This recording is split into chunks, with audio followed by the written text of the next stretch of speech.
The real jump comes, so those were ways to tune the system, to improve, to learn from machine learning, to do it better.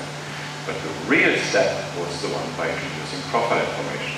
That was a way in which you have the same 13 adjacent residus as input, but you pump more information into this. The information that you put into this is the profile, and it contains more information because the profile is the process of a selection, of evolution. The profile is the end result of a huge gamble, so to speak, or a huge game of you try out many possibilities. What can work? Some subset does work, and that's what for which we have the fossil, for which we have the evolutionary information, for which we have the values. Those are proteins that work. This is a tiny subspace of all the possible sequence space. Putting that information into the profile contains a lot of information that is specific about it. For instance, in this particular case, sector structure, but about much more. About structure in general and about function in general. And this is the way in which you can put more information in there. Now, how is this information that I put in here bound? So, how could I sort of use the same image that I have here on the whiteboard? Change nothing. I mean, in the sense of the machine learning part. So it's just take a profile.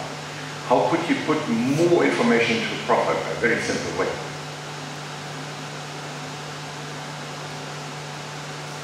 So I show a particular profile here that aligns with protein, and then 4 related proteins. And from these 5 proteins, I create a profile. How could you give me a profile that's more meaningful than the one I showed you? It's a very simple answer, totally trivial. Yeah? Yes. Funny, your smile sort of gave it away that you knew, but I'm not entirely sure how many others. Sometimes it's surprising how simple things are for someone and not for the other. I don't know, 5 times 300 people, one came up with the answer of profile. How come these things happen? Well, because they're great guys.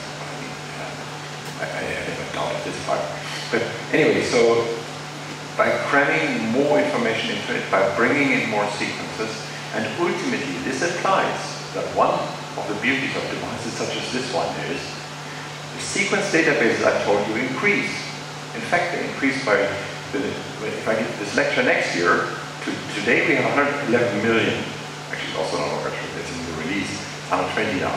When the lecture started, it was 111, now it's 120 million. And next year it will be 180. This device, just waiting for giving the same lecture next year, the same device, no retraining, no redoing anything, will get better. Simply because the alignments will grow, because the families that I can reach by having more sequences will become better. There's a caveat to it, so there are a couple of issues here, but essentially this statement is still true. By adding more sequences to our databases of known sequences, these types of devices get better without retraining. So the information here is another example. So Google shows you often how using more data you can get better machine learning. It's the same here, but what Google typically then means is by putting more information into your training process. Here we don't even need to train. So we have to train this at one point. But ultimately, briefly we talked about that on Tuesday. I could also go back to the sparse coding rather than using profiles, and instead of training only with this one, train with all 5. I would not be performing as well as using the profile, but I would actually do better than only using one sequence. So that is the Google improvement in some sense. That's the point of throwing more data at a problem. You learn to do it better. And that is as if you use every one of these 5. You increase the data set by a factor of 5. From 1 to 5. But again, by sort of finding a way to intelligently join these data, profile is the word that captures this here. You do even better. Yes? So how is the profile coded? In fact, there are, if a question in the exam would be, give me an example how you could predict second structure with a machine learning device, and then you come up with an encoding method. That could be the one that I showed, but I never really gave the detail, or you could invent your own as long as it makes sense. So this initial one really was counted. So the numbers I show on this whiteboard here was really what I used initially. So at every single position I asked, what's the fraction, what's the percentage or fraction of, let's look at this one here, fraction of G. So 4 of 5 are G. So that gets a 0.8. That was as simple as that. Now, there are a variety of issues with it. One issue is simplicity. So the Psyglass program that today you would use to create these profiles creates at the end of it a profile. Just plug that in. It is a profile that is scaled between negative and positive values. The average is roughly around 0. And that would require retraining, but in principle you can do that. That's another way of doing it. But ultimately the idea of using, or the idea behind the Psyglass profile is, rather than only looking at the count, we need some additional information in order to make the profile better. Not entirely sure how much of that you did in the exercises. But let's just look at this very point here. So there's D, D, D, D, D. So every protein in that family, at that point, there's a D. Typically that means this, if you have a very varied family, that means that this D is conserved. And if the family has a lot of divergence, that means the family differs at many points. Having at one point, all of them having a D is an important surprise. So you already get where I'm going hopefully. The degree to which I see always D here, how surprising that is, differs how much change I see overall. So if all of, in this particular case here, those 5 sequences are relatively similar. So there are relatively few changes here. But in the most extreme case, you could imagine that you have 10 proteins here aligned, and they all have the same sequence. Then you would see that every single of these 13 positions seems to be highly conserved, and the machine learning device would get the flag highly conserved, but it would be completely misleading. They are only conserved because everything is the same, so you repeat. So this one you may capture by saying, I'm not going to put into my alignment another one that is identical. Okay, but then the story gets more complicated. What if there's one change? And if there's one change in 10 residues, there's still, by default, in a window of 13, there will be 3 entirely conserved, on average. And so you have to somehow put the information into this profile. How surprising is it that this position is conserved, given the overall similarity? The higher the overall similarity between all the proteins, the less surprising it is when you see conservation. The more diversity you have, the more surprising it is when it's conserved. Okay? Very clear. So there's another piece of information that is relevant and that has to be folded into the equation. So far I said you have to look at the overall divergence. Is there something else that you can put into every individual position? We sort of dwelt upon that in a different context on Tuesday. Your colleague who said it, at least not sitting here, so I'm not seeing everybody sitting around. Thanks to everybody who's always sitting at the same position. It's much easier for me. Anyway, so what else could you put in? Any other idea? Again, important for this one uses only count. That's one way of doing it. But then you already see you want to put some overall, yeah? The position, that is a great idea. And in fact, I have not really touched upon that in this course, I believe. Lack of time. So, where in the protein you are with your window is a very important information. Not necessarily whether you are in position 80 or 120, but what is important is whether you are somehow close to the ends. Because there you have constraints that are different from being somewhere in the middle of the protein. So something like that is important. It may be really important to know what is ahead of you. So what you see here at the window of 13. But is there anything special coming up here or coming up here? So there is contextual information that is maybe meaningful, maybe relevant. But I meant something simpler, something that really has to do with what I observe in a particular color, or raw, or a particular residue position. Color. Raw. Any idea what else I could put in there? Okay, yeah. I could put in the overall divergence of everything to say the conservation of the D, of the identity, everybody having a D, every family member having a D there. It's not surprising. Not what else to put in. Exactly, and that is ultimately what you may have also done in the exercise. You can fold back into this, how surprising is this particular exchange? So you observe at one particular position, you observe DNQL, there was another one here, NEPKK. How surprising, giving you biophysical features, how surprising is it that you have these 5 residues? 4 different amino acids in 5 positions. So you have almost maximal variation. This is what I have, DNQL, no, somewhere else. Here, NEP, 1, 2, 3, 4. Different amino acids in 5 positions. So is it because in this particular case these four different amino acids are not all hydrophobic? Could be they're all hydrophobic, and essentially what you maintain is just a position in the protein. Hydrophobic means you want to stay away from water, you want to be somehow inside of the protein. Maybe all 4 are like that. In this particular case actually they have even different charges.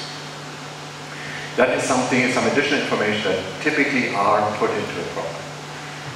Okay, so let me go into a new theme before we will continue to go into membrane proteins. And this new theme is, how do we compare methods? And let's begin with the simplest one. You review a paper, or you review a manuscript in the moment. Sorry, yes?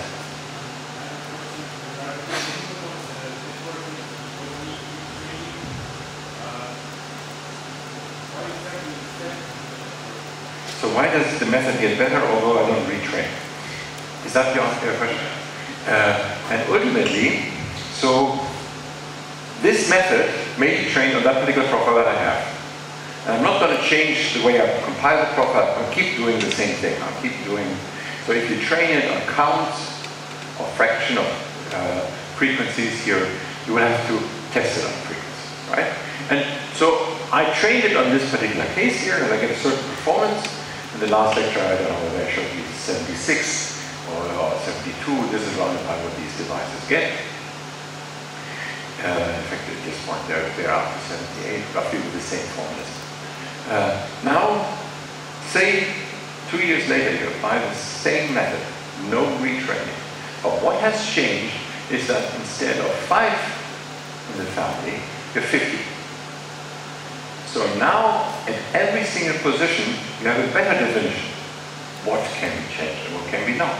Because today, or 5 years ago, whenever, or 2 years ago, whenever you did that, you developed that method, this family was not that well known, not that well studied. We did not have much diversity. So we did see diversity. Some positions vary, others don't. But 2 years later, you have much higher diversity. And most likely then, not most likely, on average. So we have shown that over many, at this point now, almost 2 decades, I've shown how these methods, over more than 2 decades in fact, how much these methods get better by just growth in the database, not any further change. And that simply comes because you put more relevant information through the alignment into the profile, which is before the machine learning device. Now you may argue, well, 10 or 20 years ago, the databases were so small that the type of variety that was in there was so different that we should retrain. And that is true. But it's astonishingly small. So I believe the increase from the first day to today was in the ballpark of 8 percentage points. Retraining did half a percentage point. So retraining, yes, it helped. But most of the importance really came by increasing the information, by having larger families. That's what I mean. Is that statement out here?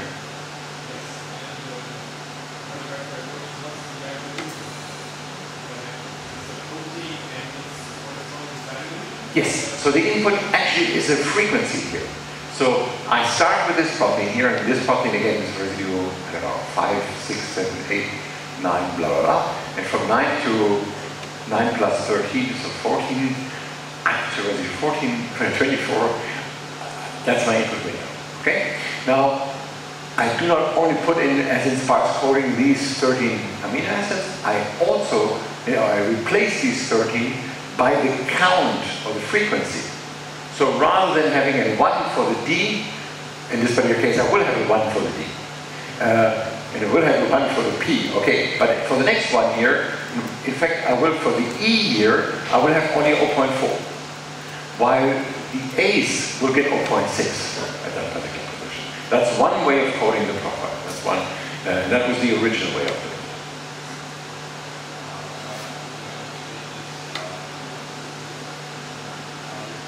So now you have to be, the question is, why not change the frequency by substitution matrix? So, and the simplest statement is, changing directly to substitution matrix makes it worse, because the substitution matrix is a generic thing, while this is a family-specific profile. Now you could argue, well, you could sort of use both. You could use the generic substitution matrix and fold it into my profile. This is exactly what time does at the end of the day. Does, and that's what I'm trying to say. So this is the answer to, you can first of all refine your profiles by sort of taking into account the overall divergence of the entire family. And then you can refine it at every single position by also asking, how surprising is it that in this particular position here I see those 4? And that ultimately is something that requires looking up some substitution matrix. So you multiply in some sense, not quite multiply in that sense, but you consider the information that comes from sequence-specific or family-specific profile, from the counts, and from the generic profile. And that is sort of one way of understanding the generic profile is you look at the biophysical features. That's all. So the Blossom substitution matrix you can think about as a table that simply codes for the biophysical similarity. That's one way of putting it. So this is one way of seeing biophysical features. It's a result of biophysical features. The Blossom matrix shows you what can be exchanged at particular positions, not at particular position independent. Typically, how often can an alanine, an A be exchanged against a G? And the answer to how often comes from what you observe in nature. What you observe in nature comes from biophysical features. That's why when the relation is coming in. Here? Thank you for your question.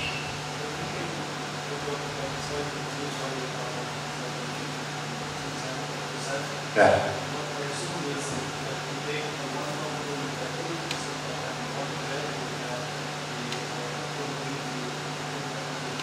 Yeah.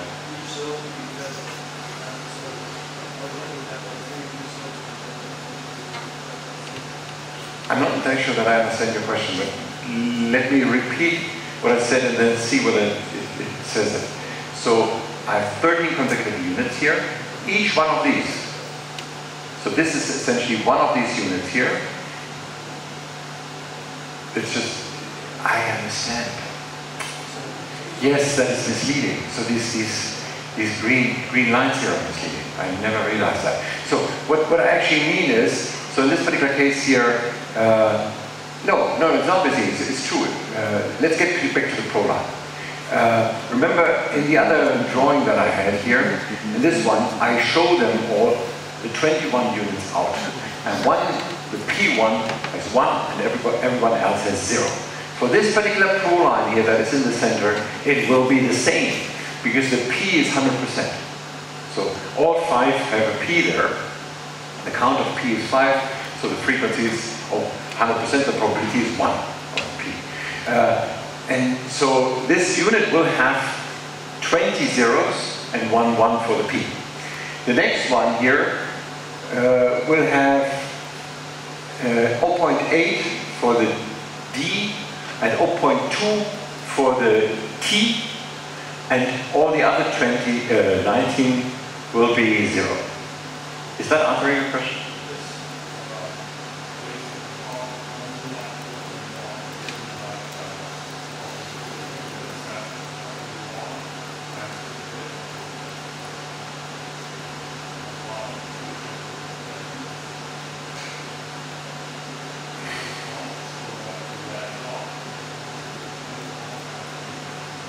Yeah, I'm not entirely sure where the word bits comes from.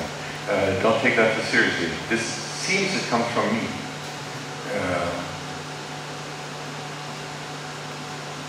Okay, so here's my, I'm very sorry kind of. This slide is not the newest. This is from 93. It has gone through a variety of stages and sort of refining the slide itself. But this clearly is more than 10 years old. I no longer use Times Roman, for instance. This is one way in which I can see that. The 3 bits, I have no clue why I said 3 bits. Don't let yourself be confused by that. No, so actually that is true. So I had an integer, but I don't believe that's what I meant here. But let's not get into. So this is also going to kinds of programming languages that they used before people existed. Intelligent people existed, I should say. So the explanation is true. This 3 bits may not be true. I'm sorry for that. And I've never seen that. I cannot remember having seen that. So, again, it may actually be true. It may be true that we call that. Anyway, let's not get into the detail. This kind of detail clearly nobody will ask you. It is true that there was a time at which integer, computation with integer was faster than computing with real numbers. And this entire new network used up too much of the CPU. Wherever I was, it used up most of the CPU that environment existed. Yeah?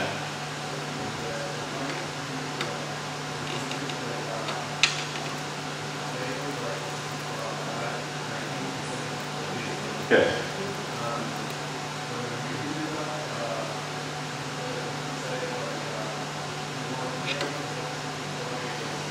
Be careful. So the positive and negative, we want positive and negative. That statement is true if you want to compare two sequences. I just, in a quick side sentence to one of the questions, said that you can also use, so at the end of a Psyblast run, you have something that has sort of positive and negative, and the average is sort of 0. That's the way these profiles are optimized, because that's, as an input to doing the alignment, the best way of doing it. Dynamic programming works best with these kind of matrices. So they are optimized for the problem of aligning comparing sequences. That is not necessarily the best here. But what is clear is that the raw frequency is certainly not the best. The very simple solution was clearly not the best, because using biophysical features and using some more overall features clearly will improve. Now, whether that now means that the matrix has to be between negatives and positives, again, that it has a variety of issues. How you scale the input may matter, but usually it doesn't. Usually there are other concerns that are more relevant. At least for this particular point. I've played a lot with the scale. Okay? But it's clear how the coding is done. Good. Now we get back to this question. You review a manuscript, and in your review, or you didn't review this manuscript, you see that somebody published a table. One method A is 60%, method B 63%. Now, my question to you, is method B better? Typically, in fact, so the scenario that you're the reviewer of a manuscript, most likely the author has developed method B. Most likely method A either is the method that the author says is not as good, or that somebody else develops. And as a reviewer, you're being called upon to make the judgments. Is that method right? So it's beginning with the statement, is method B better than A? Very, very good. Let me, for whoever, and I'm going to stop you right there. Whoever hasn't heard the sentence, he says it depends. And that is very, very true. So the first important lesson, do not answer this particular question either way, yes or no, because it depends. He's right. So somebody else. We need to ask a couple of questions. Can somebody else give me some of the questions? There's a big number of things that I actually haven't addressed here. I just put two numbers down. Yeah. How do you? Yes, that is true. So he says distribution, true. But there's something much simpler. Yeah. So the input might be different. Yes, but there's something much simpler. So this is the first question. It's a very important question. And you'd be surprised how often the answer is they are not the same. I put two numbers there. And inside of you, you may immediately make the point that yes, these two numbers are compared because they actually measure the same thing. And it's not always the case, right? Make sure that they really measure the same thing. And measure the same thing. In fact, if that is a lookup from a paper, some people say, I coded overall accuracy. Maybe in that paper, the word overall accuracy was also used but defined differently. Be careful.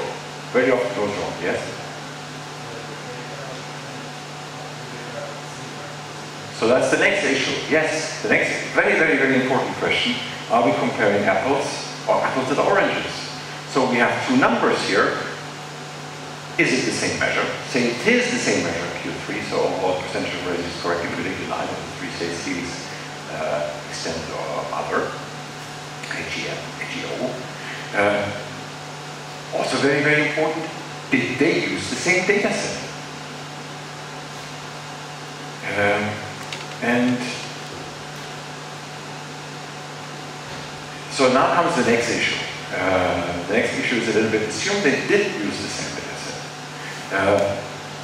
They used both, say, 100 proteins.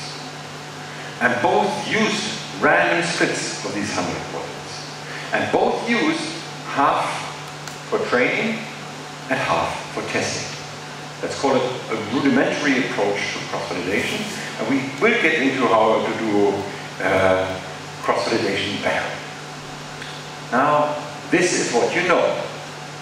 They both randomly split the data set, they both use the same 100 proteins, and what you show is the result for the test. Are we now okay? We are not. What is wrong?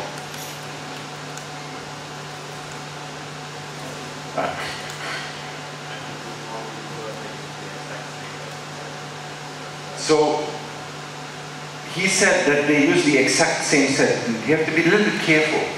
Often people mean what they have to do is the exact same split. That's not really relevant, because you can actually not really control that. You cannot say, I'm not quoting method in the paper, so there's the champion of the world currently existing, I'm not quoting that method because it didn't use my split. This way you can sort of avoid to ever quote something that beats you. You just use a new split. So but the crucial point, that is essentially the main point that you make. The crucial point is the value that I put up has to be on exactly the same protein. That's also what same data set means. It's not only they use the same data set for development, but they use the same data set to show the data. So the way this can be done here is if you do half training, half testing, then you have to have two rotations. So you can do whatever you want in terms of random, but at the end of the story, every single protein that you have in the data set has to be used exactly once. You cannot oversample. We get to that point in a moment. Now comes this question, is the split of testing and training a random split of testing and training? Okay. Now that answer is a little bit subtle. It is okay as long as these two sets don't have an overlap. So remember I said that if two proteins have number of residues aligned percentage sequence identity, if two proteins have 100 residues and more than 40 of these 100, more than 33 of these 100 are identical, these two proteins have the same 3D structure. So if there is any pair of this type above in this blue zone here, if any pair is in my set, in my training and testing set, and I have one of the pair samples in the training and one in the testing, then all I do is what I refer to as homology-based modeling, comparative modeling. And this is not what I want to do. I want to apply this Remember I said with comparative modeling, where you use the fact that two proteins with similar sequence have similar structure. Now, if you want to predict the structure, first I ask for my query protein, is there a protein in the database of known structures, the PDB? Is there a protein in the PDB that has a similar sequence? If there is the template in the PDB that is similar in terms of sequence to my Q, then I take this and predict the 3D structure. And I can do that for about half of all the proteins. Half of 120 million, 60 million. Secondary structure prediction method I need for the other half. If I now had a similarity somewhere in this region here, then I'm actually making a mistake, because I want to know or want to show that this method works for something that is not already covered with comparative modeling. This one I could cover with comparative modeling. So as long as I'm in the blue region, I could actually predict the structure. Okay, so we have to make sure that the proteins are somehow different enough. Then I can split randomly. If not, then I have to make sure that in my split training and testing, it never is the case that anything from the blue region becomes part of training and testing. No pair that is in the blue can be part at the same time of testing and training. Because then you sort of read off comparative modeling information. So, okay, let's assume that it's all done. Now comes the next issue. The question is the difference, and I should have put the numbers up again. One was 60 and one was 63. So they used the same method, they used the same data set, the split was okay, so there's no overlap between the proteins. We have 100 proteins. The difference between the two methods is 3 percentage points. And now the question becomes, is that a significant difference? How would you answer that question? Yeah?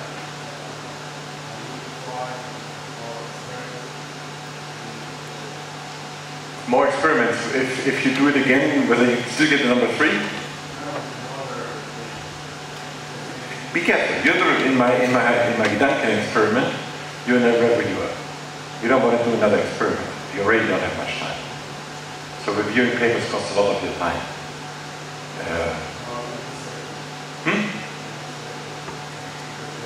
So you may do another. You may try to go out for another set if you're a developer, just to make sure what you publish in your paper. This, I believe, you get a very good answer.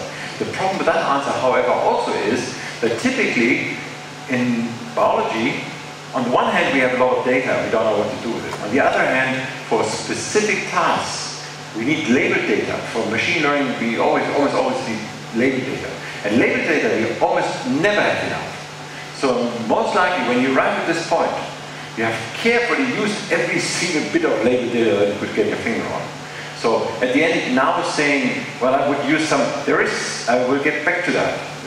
To some extent, that works, but it's not that easy. Okay, so the question again is that difference significant? If I had more data, I could look at, is it for other data true, and that is a good idea. But if I don't have enough data, how can I answer that question? In fact, there are two different topics here. The word significant is on the, and there are two types of significance. And some people can write scientific and statistic. So statistical significance and scientific significance. Anybody? Yes?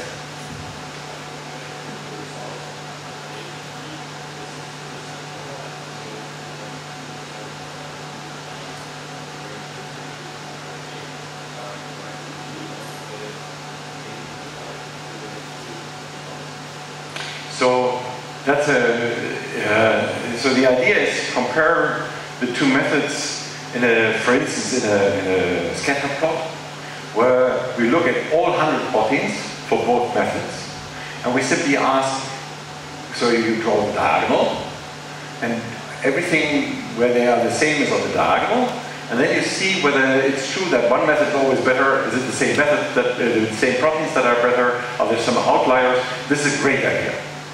So certainly for two methods, this is easy to do, and these scatter plots, this is again most important whenever you look at your data, is look at outliers. Wherever you see outliers, jump at it and find out why they are outliers. Is that to do with your way of coding? Because you created some of these little animals, bugs or something like that. Most often outliers have to do with you, not with you, with programming mistakes. But again, so this is a very instructive way. It's not quite the answer here. Let's get back to the question. We have two words: statistical significance, scientific significance.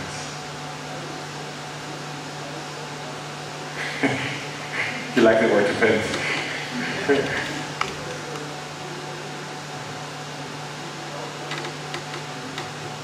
So he says that whether it is significant depends on the size of the data set.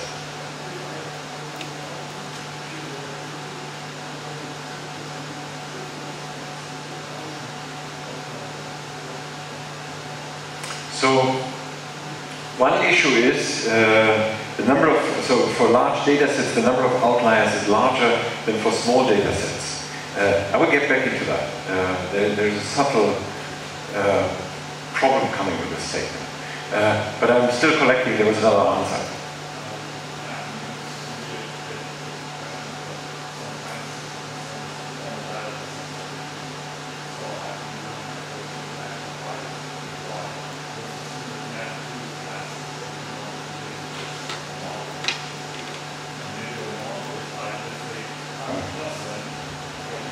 Can I stop you? You're going in an interesting direction, but it's a different story. And it's an important one. So what he says, for the people who could not hear, is we are back to this story that initially I said, remember at some point we talked about what is a simpler second structure prediction method. The dumbest and somehow most successful one would be predict always class other, because almost 50% of the residues are in class other, and you would already be random. And ultimately he says, so the 63 versus 60, the question really is, are there other important issues that are different between the two methods? Is one of those methods, so for instance, always more often giving the other class, or some effect like that? Or is this a difference that is going throughout different types of measures for performance? And that's another important thing to look at, but we are still unclear. So if, say I gave you 5 different scores, 5 different measures for performance, then the problem that I'm addressing here now still has to be addressed for all 5. So that's why I don't want to go through the 5 at this point. And that ultimately gets back to the numbers, so the numbers of how large the data set is. But I have 2 understandings of significant. Scientific significant, statistical significant. Scientifically significant, statistically significant. Number of points with which one of these, so the size of the data set, with which of these 2 points would you associate that? Say, who would associate the size of the data set with scientifically significant? Who would associate the size of the data set with statistically significant? That seems to be the majority. It's not the majority, but clearly the majority of the ones who have the energy to lift a hand or some body part. So statistical significance ultimately comes only from numbers, and I will show you the distributions in a minute. That was anyway said before. Scientific significance underneath is this idea that somebody can define what matters. So, for instance, if you, one way of saying that has ultimately nothing to do with statistics, is one method has, say, 30% Q3, and one method has 35% Q3. Scientifically, no matter what the statistic is, scientifically, this difference of 5 percentage points is completely meaningless because both are random. Okay?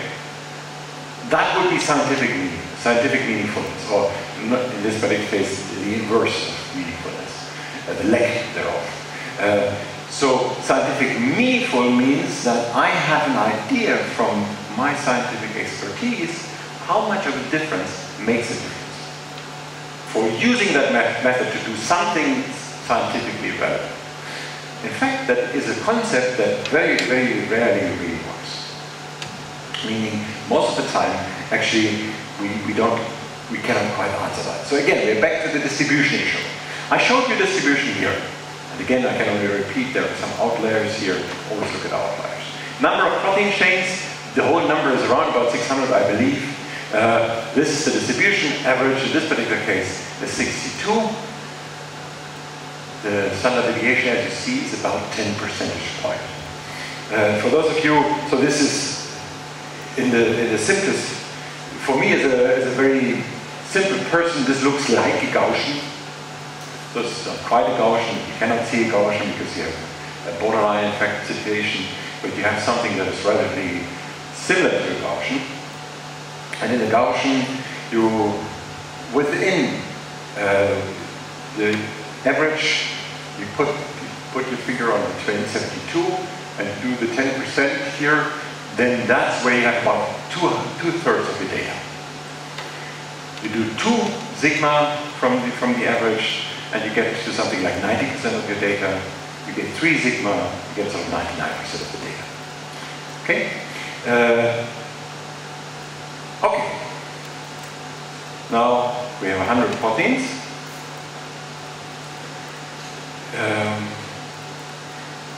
In this particular case, say we had these 600 proteins. Say these were the 2 methods. Both methods would have distributions like that, and one would reach 60, would have an average at 60, and one at 63. Okay, this average here is 72. Let's assume that the number would be 60, and the other one would be similar, would be in red, let's assume, and would be 63. Now, my question to you, for the numbers that are on the whiteboard, is that significant?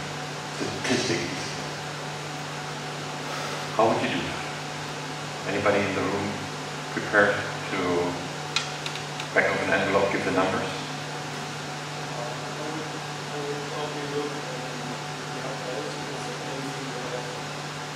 No, numbers. So this, now we're getting into simple numbers, simple back of an envelope calculation. Not look at a number. Yes, you're right about it, but let me first get the number story out of the way, yeah?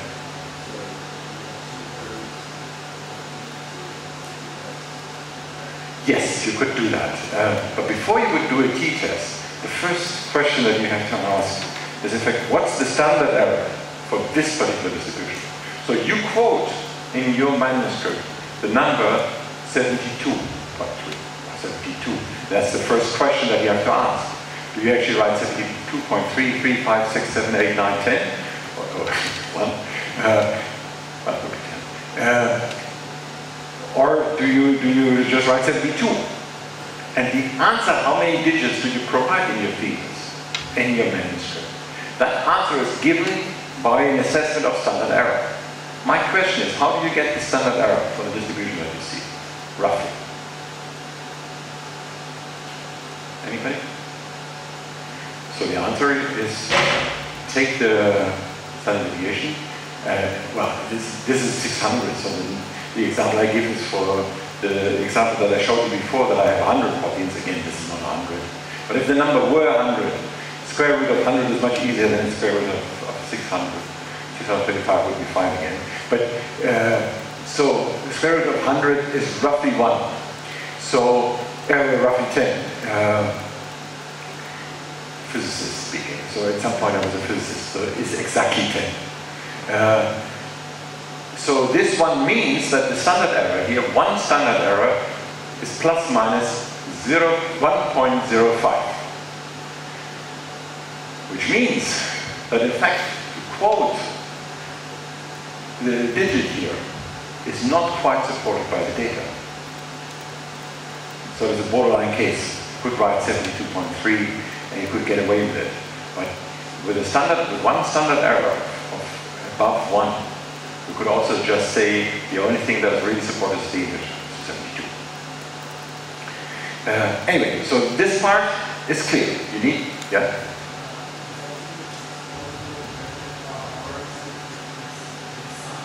Oh, we get into that. That's a great point.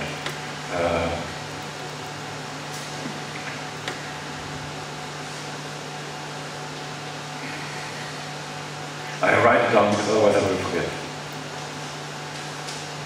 So as a representative. Okay, so the standard error is 1 plus minus 1. Again, we have two methods. One is 60, one is 63. And to really look at the details, you would have to do the standard deviation or the standard error for both of them. Let's say it's in the same ballpark. Typically, it actually is. So now, is that a statistically significant difference? Who says yes? Who says no? Who says I don't know? We again have 90% of the room who are not here. How can we get you back? Yes?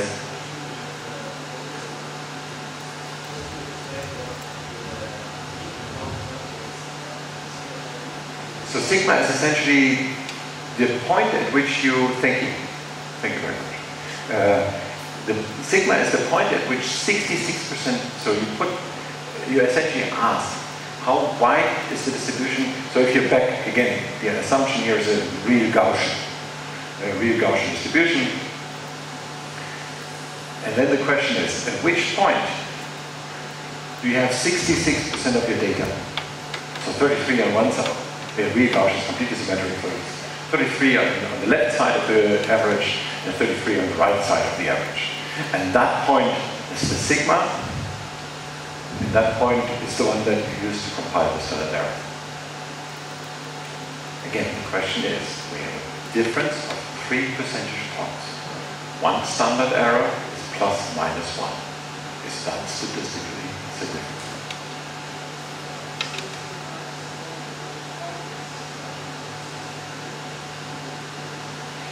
It is significant. And in fact, again, the level, so one standard error is 60%, 2 is 90%, 3 is already 99%. So this means the difference here is 3 percentage points, roughly 3 standard errors. Roughly 3 standard errors is already 10 minus 2. So the probability to create that at random, so 1% is 10 minus 2, right? 1 in 100 is 1 over 100 is 10 minus 2. So the probability of creating this difference randomly is 1 in 100.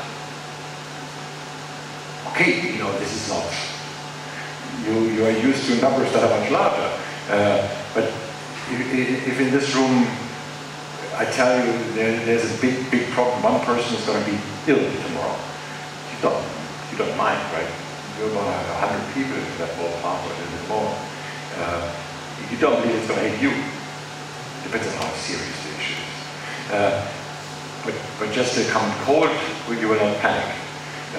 So 1 in 100 is actually clearly a difference. Okay, the probability that these two methods were drawn from the same distribution is very unlikely if that were the underlying distribution. But the point that I'm trying to make here, when you're the reviewer, when you're the author, you have to provide all of these points when you compare two methods. You have to provide, you have to explicitly say when you compare methods that they in fact use the same data set, they were traced on the entire data set, so they rotated around, bless you. And then you have to provide the standard error and say that the difference really is above some standard error.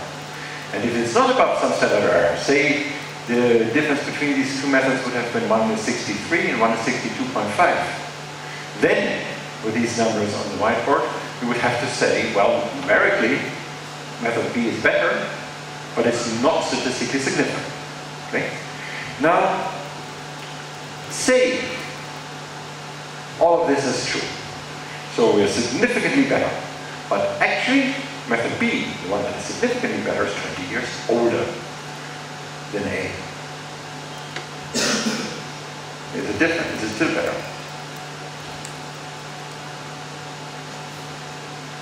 Yes?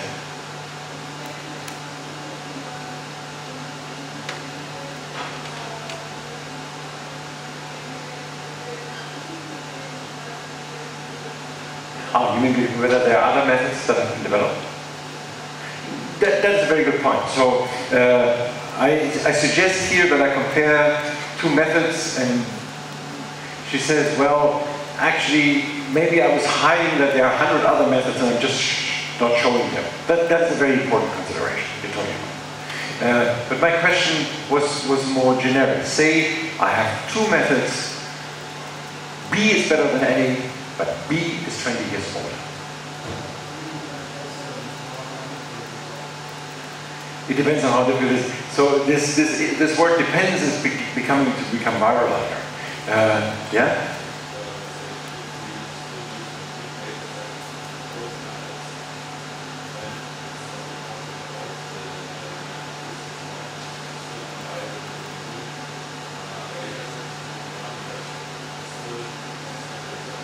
So here's a statement that I would personally phrase slightly differently, but I will repeat it as it is said. So the statement is that as long as I apply the method to a data set from today, it doesn't matter. I'll get back to that. There was another one.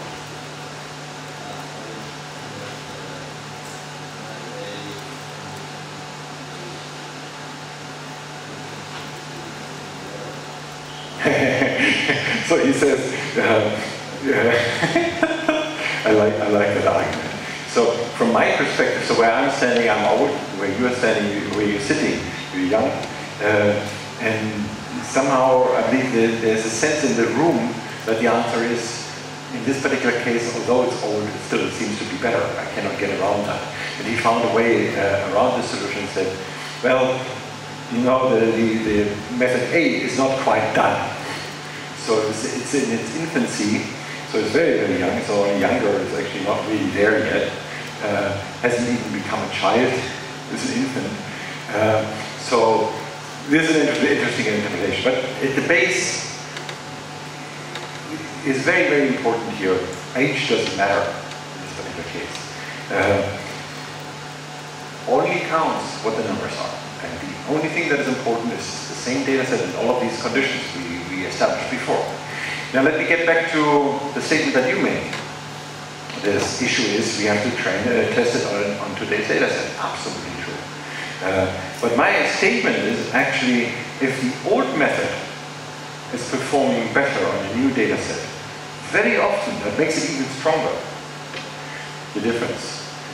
So you formulate it in a way it doesn't matter as long as it performs well on the one today. And you're right about that. I'm just making a statement on top. Most methods, despite cross-correlation, despite the attempt to not do that, over-optimize performance. And that means the old method clearly has not used most of the data. So if after 20 years it performs equally good, let's say not better, but equally good on a new data set as a new method, then it tends to be better. So it's one more than what you said. You said if it is good on, even good on a new data set, then it is as good as the other or better. My case is, even if they're comparable, if it beats it without using any of the data, while the new method typically uses all of the data, then that tends to be an advantage. But we get into the next question. Is there anything else, any other test that we could do? And that is somehow getting into something that was mentioned here, use more data. So you said, my first statement is let's try to use some other data. And this is something that as a developer, you very often can do. So you dig out the data today, you develop your method, you work on it for a master thesis project or a PhD project. So it takes 6 months or even longer from the moment that you have the data to the moment you have these results. In these months, 4, 6, 20-something months, new data has been added to the databases that you haven't used. And most likely the method that you compare yourself to has also not used because that is published. So try to find those new data and see, I call it pre-release data set, or it is released, but sort of most recent data, and see how well do you two do on that. So that would be a way to test yourself also. The problem really is you very often will not have enough of these cases, so you will have very, very high standard errors, and very often you will say, well, numerically is a similar comparison. I still do better than the other method. I can no longer, for the new pre-release set, I can no longer say that I do better because the standard error is so much. But still, this is something that you should do. And now we get into the issue of cross-validation. So I wanted to talk about transmembrane proteins today. Obviously, I will not have time for that. We completely stick to method comparison. So, but this is something that I find extremely important. So I take the time. Now, here I show at this particular point, I ignore the issue of standard error. I've just told you that from now on, you should always ask, is it the same score that we compare, the same measure of performance? What's the statistical error? Do they use the same data set? And we have established that, and from now on, you will always ask for it. For a few slides, bear with me, I'm not going to give you standard errors, but it's always the same score. It's always the same data set. The problem here is a different one. So we have a split into testing and training, and we have essentially, you test 3 different parameters. You test 15 hidden units, 30 hidden units, 45 hidden units, and you get these numbers here for your test set. My question to you is, can you say that 30 hidden units is the best? You see the split. And now you could argue, I just mentioned that this is not enough, you have to rotate this around so that this half is also used for training, this half for testing, so that every protein has been used for testing exactly once, and you have to argue that that's the correct argument. But it has been done. So that is not the question. Yes?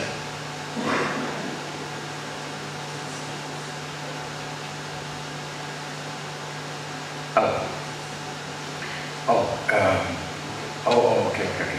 So what he said is, I'm not giving you the entire information, so you should have tested a little bit in this direction and in that direction. Maybe for 60 it would even be better, that's true. So what I assume here is that when you write your master thesis, you're not going to put, so one problem is when you do a thesis, you create a lot of data. When you write a thesis, when you write a paper, when you give your final thesis talk, you have to cut 99% of the data that you produce, throw it away, and just zoom into the 1%. And this is now a typical thing you do.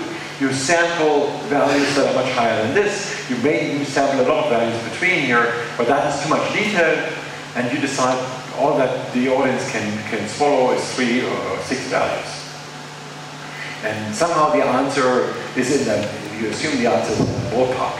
So that in this particular case is not the issue. Again, we rotate it around such that every property is to be part of the test set exactly once. And then this is statistically significant, it's Q3, and it's the same data set. It's the same for all 3, and the optimal performance is somewhere, or if there's optimal performance, is somewhere either 15, 30, or 45. The question really is, can I take that and say the best solution is 30? Again, by standard error, I say that standard error is 0.1, so it's clearly fine. Yeah?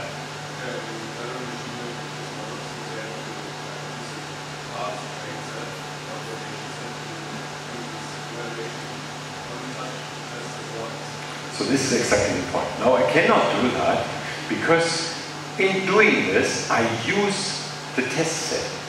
And this gets back in a roundabout way to the issue of a representative. So the entire idea of cross-validation is that pi, my data here, we assume that the pi represents what I will have tomorrow. That's the first assumption. The assumption is the data I have today is representative. Whether that is true or not, you have to, in some fields, you can do more to see whether that's true. In some fields, such as in molecular biology typically, you cannot quite see whether that's representative. You can try to see that if you sort of saw a pre-release set, so what is sort of the most recent one. You can look at what was produced over the last half year.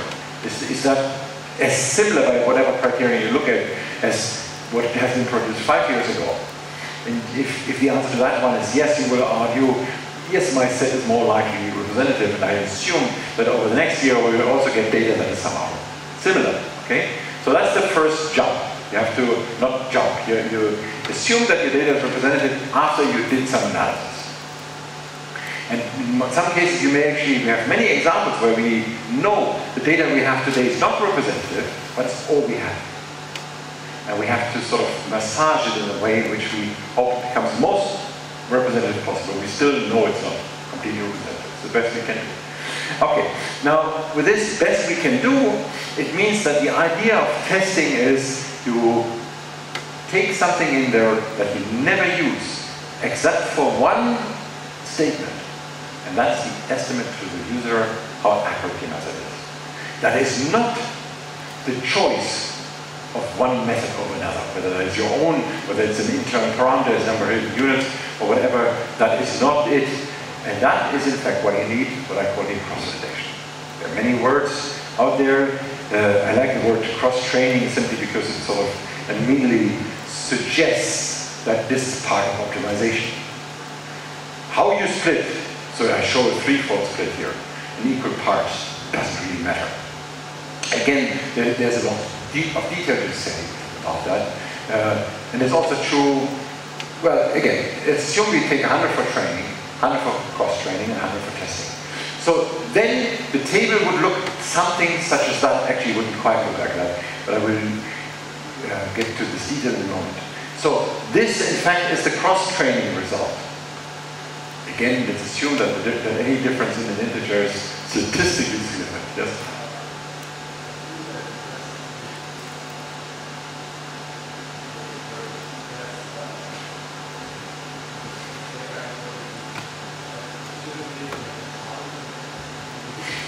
Let's not get into the arguments how large the set is. This is for simplicity of showing it. I would, however, just for the record, no. So the answer to your statement is very simple and very clearly no. But the problem is to argue why. I don't have the time at the moment. Let's just assume it's for the beauty of showing equal colors that I show the equal numbers. So test 100, cross-training 100, training 100. And we rotate through. That is important. But again, so here, those are the answers. And using those answers, I decide that 30 is the best. I use my cross-training. Again, cross-training means this is an independent data set that I use to make a decision on internal parameters. Internal parameters could be number of units. It could be early stopping. It could be SVM over random forest. All of these are internal decisions. It could be method A is better than method B.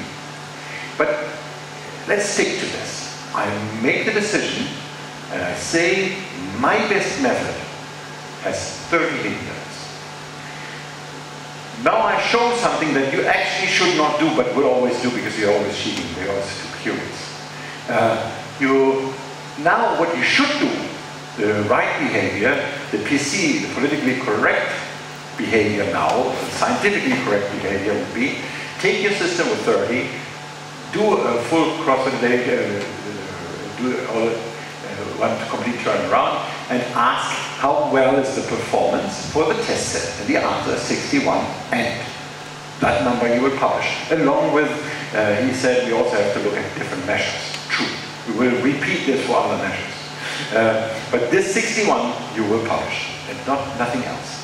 Now, in this particular table, I show what most of us will do.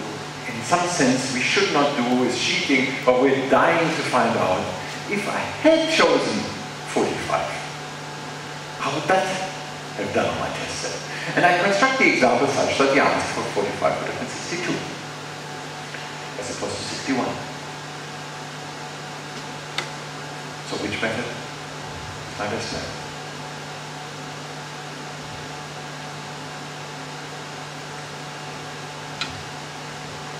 There's a clear answer. Yeah? That's not the answer. In this particular case, I hope you enjoyed it. I mean, being, you know, the moment you're wrong, we cannot. I feel errors are the best thing that can happen to us in science. Life is difficult. If we run against the wall, it may hurt a lot. It may not really help us. But it actually depends on our intelligence whether it helps us. In science, clearly, without errors, we don't learn anything. So we need to come up with an idea, otherwise we don't move. And we need to be able to test whether it's right or wrong. That's the scientific process. And it always goes through error, through trial and error. So when I set you up, I'm not trying to do any damage to you. I set you up, I try to encourage you to do this in your scientific investigation too. Come up with ideas and go for it.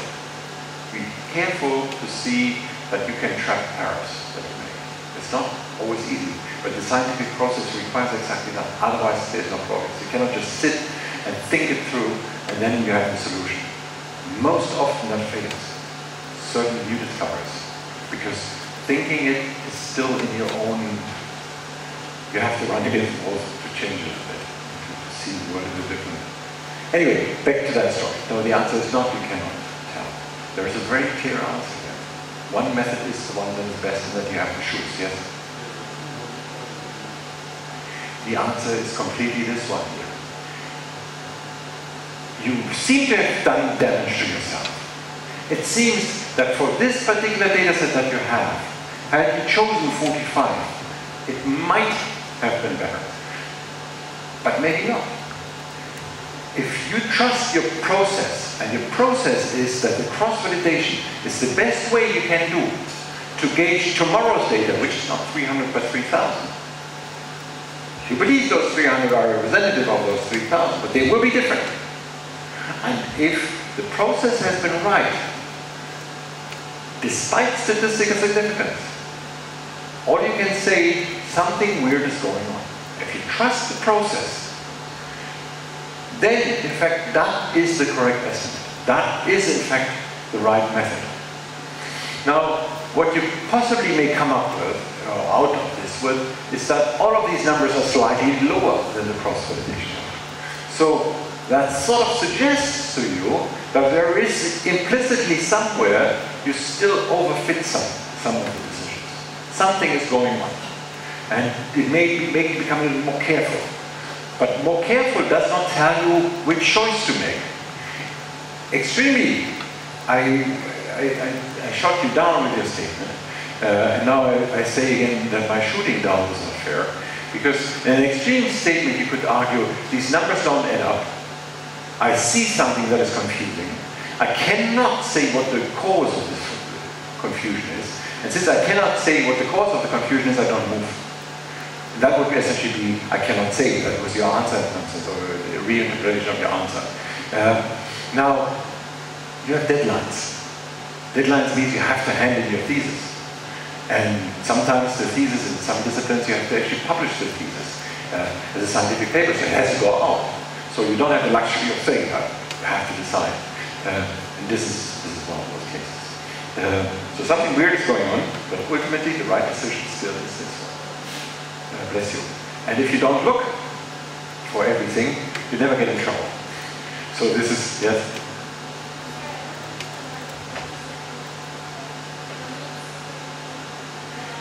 So the point is, again, we have the idea of cross-validation is I have my entire data that I experimentally have, is the pi. I take out a part of it, hide it under the table, and hope that this gives me an estimate of what's going to happen tomorrow. Because I want a method that is best for tomorrow, not for today. So that means that with what I hide, I have to be sure that this really is completely, I hope it's representative, but I have, at this point, have no longer an influence on that. That's the data I have. But what I do have an influence on is that I don't use it. So that what I put into my test set has not been used to make any decision. If it has been used to make any decision, then I over-optimize for the set that I have. So if I made any choice based on the test set, then I would get an answer that is true for the set that I have in my hands today. That I pretend to hide, but actually I'm not hiding because I make a decision on it. And that I should never do. Okay? That's why I have to not use the test set for any decision. Now that means I have to have a threefold split. I have the one that, for instance, trains the neural network, optimizes the connections and all of that. And I have one here, cross-training, that I use to make the choice of other free parameters. One other free parameter is number of hidden units. Here, this one. And by this column here, 64 is the highest, so 30 hidden units is best. That's why I make the decision on the independent data set, 30. Okay? And that is what I typically publish, and then I use the set that has been hidden all the time, because now I know how my method is. It is a neural network, it has a certain set of input, it has a certain this and that, and it uses 30 hidden units. That's the decision I have made. All of these decisions I have made based on the cross-training set. Okay? Now, all that is remaining for my publication is how good is that method? And for that I use the test method that I've never used before. And I say it's 61%. That's the right decision. Now going back and saying for that solution here would have been 62, I use data that I should not have used for that decision. The only way you can use the test set for is to put a number, not to make choices.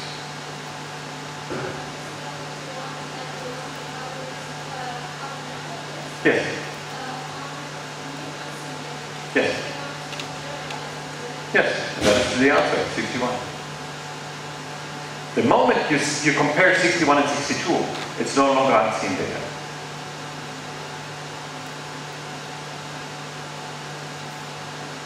Think it through. And if not, then I should think it through, talk to somebody, and if not, you come after the next lecture. I've tried, we can walk around the pond here, and I try to, it's a tough one. Ultimately, you have to get cross-eyed. Sometimes when we don't see things, but think about it, maybe you do, yeah? You mentioned that you typically want to rotate the test data, right? Yes. How do you do it with the cross? So with the cross-training, how would you rotate that? Well, and this again is another reason why I do a threefold split, because it's simple. You just reach one third, right? So you use that's the first one. In the next one, you call that test, that training, that cross-training, and then this is training. This right.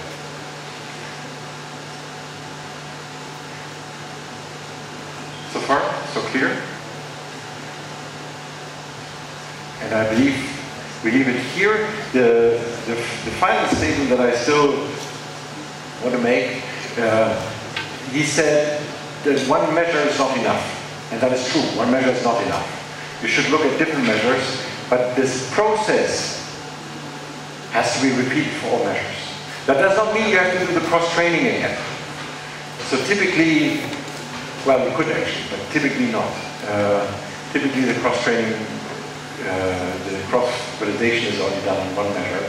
Sometimes you have to refine that too. Any other questions? Thank you very much for your attention. See you on Tuesday.